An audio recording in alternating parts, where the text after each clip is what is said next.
क्या हो अगर खुद भगवान शिव आपके घर भोजन करने आ जाए। बहुत समय पहले एक छोटे से गांव में गोपीनाथ नाम का एक गरीब आदमी रहता था। ना उसके पास जमीन थी, ना घर में अन्न की भरमार। दिन भर की मेहनत से बस इतना कमा पाता कि परिवार 2 वक्त का खाना खा सके।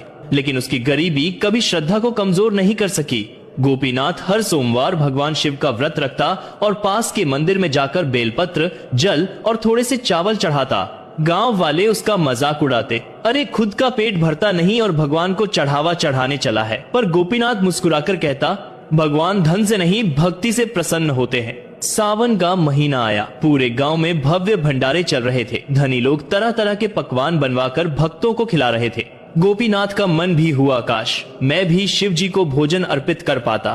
पर उसके घर में था सिर्फ 2 मुट्ठी चावल और थोड़ी सी दाल।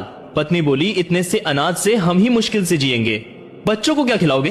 गोपीनाथ शांत स्वर में बोला, अगर आज शिवजी बनकर आए तो यही उनके लिए राजभोग है। मैं उन्हें सच्चे दिल से भोग लगाऊंगा। उस रात उसने प्रेम से खिचड़ी बनाई और मन ही मन शिवजी को भोग लगाने लगा। अचानक दरवाजे पर दस्तक हुई। बाहर एक साधु खड़ा था, जटाएं बिखरी, गले में सांप, हाथ में त्रिशूल। साधु ने कहा, पुत्र क्या मेरे लिए भोजन मिलेगा? मैं भूखा हूँ। गोपीनाथ ने बिना सोचे पूरी थाली साधु को अर्पित कर दी। साधु जी, मेरे पास यही साधारण खिचड़ी है, कृपया स्वीकार करें।